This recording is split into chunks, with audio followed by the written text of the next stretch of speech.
I'm actually going to be referring to the A&E documentary quite a lot, but the first thing they mention is a difficult upbringing, because obviously it starts at the beginning of his life.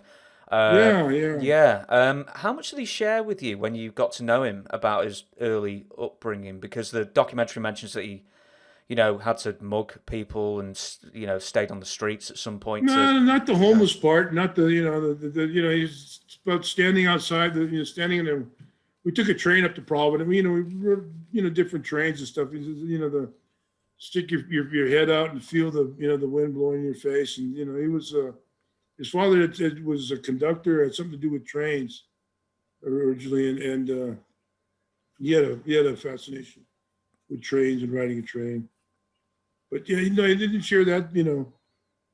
I heard that where it said, yeah, don't you never sleep at night. You slept only during the daytime, and different living life on the street. No, he never got carried away with that. The first thing that really stunned me, because there's so little footage of like the Los Angeles territory going around, is in his first go around just how skinny he was. Because I know I think he was like 15 when he started, and he always says one of the first matches he had was with Larry Hennig, who just beat him to a pulp. But when Yeah. he was on top in the LA territory, he was still. I mean, he was still a teenager at that point. I mean, how do you sort of get that good that quick, and still not look that imposing? Oh, he's rap. He could talk. He talk. He could talk his way in and out of a fight. Just his rap. Everything. What you heard of the Mexican national anthem with the bagpipes. The cucaracha. He was always thinking. He was always thinking. We're in Charlotte when we were in Charlotte with the Crockett's and stuff, and I was turned. I don't know. I got in on one premise and different circumstances, but he wanted to. He had an old TV at home that he wanted to come down and break it up, throw it and smash it on television and stuff. In an active race. I mean, he was always thinking, always working, on improving, on creating something.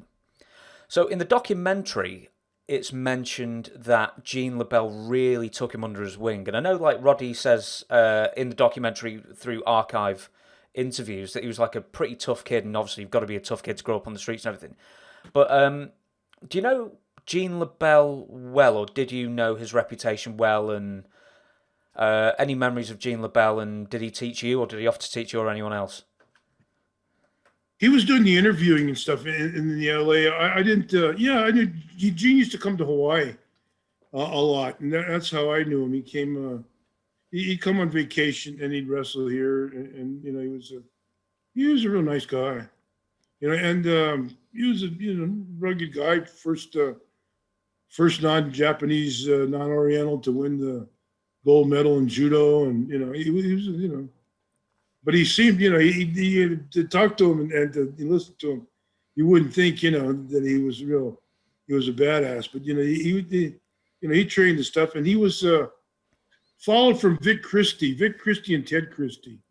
They go back to Lord Tallyho Blears, my original mentor from England.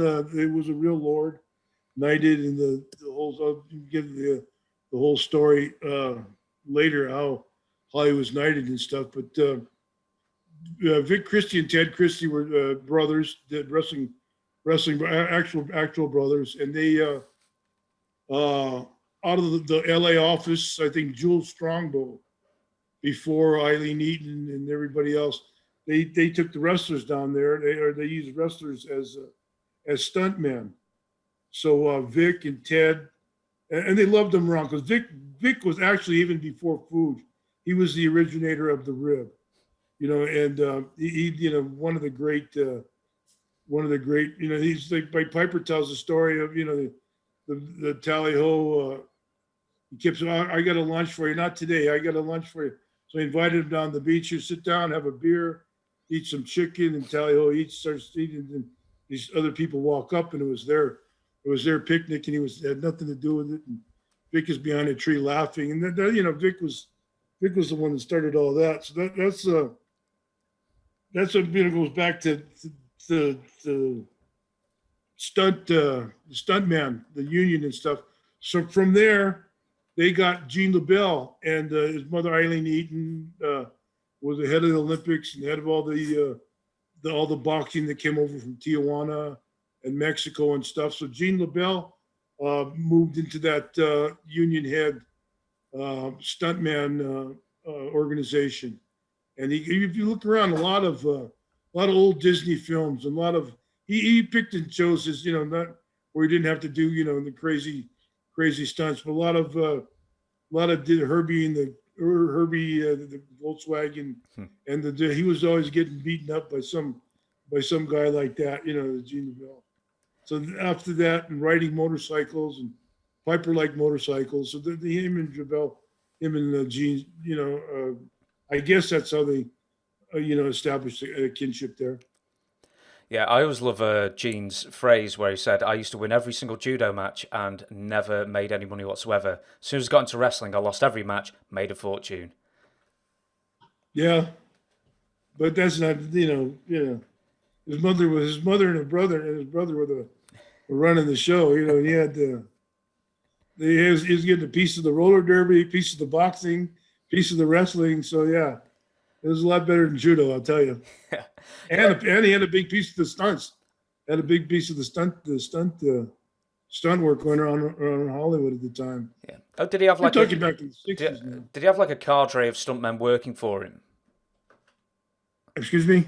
Sorry, did he have like a cadre, a load of stuntmen working for him, and then he farmed them out and take a cut?